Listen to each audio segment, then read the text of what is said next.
Scump now on the flank, will pick up the first kill. Methods, Crim, Methods again here. They're making plays all over the map. Orwin after gunfight, after gunfight, after gunfight! Oh my god, what a play from Octane! OpTic Gaming, they are, well, playing it to perfection.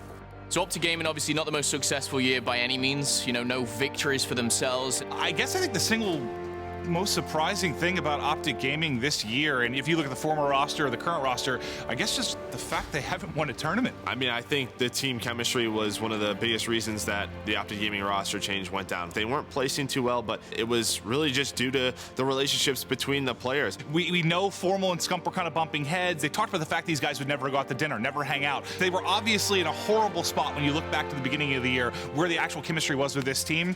Now when you see this new roster together, you're seeing a lot more smiles, a lot more laughs. This is the new roster. You know, they've added Octane, they've added Methods. We're seeing kind of things get, you know, worked out. We're seeing them find their footsteps. You know, they dropped 2 players who are the top 5 players of all time in Call of Duty for these 2 players who have never won a ring. You got Octane and Methods who really want to get that first ring for themselves and kind of prove to the green wall that they were good additions to this roster.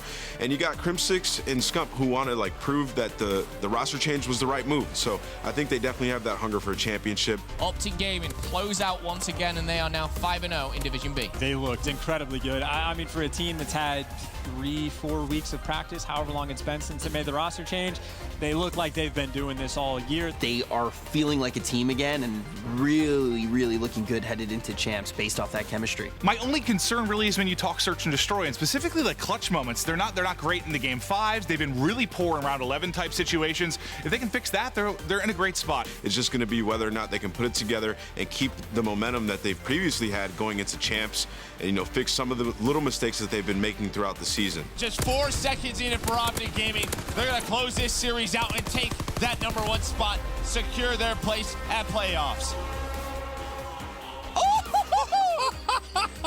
Obviously, it's very difficult to win COD champs. They've only won 1 before when they were always sort of the favorite going into it. I mean, if you look back since that original Dynasty form, they won a tournament every single year, multiple tournaments every single year. They were the most dominant team in the game.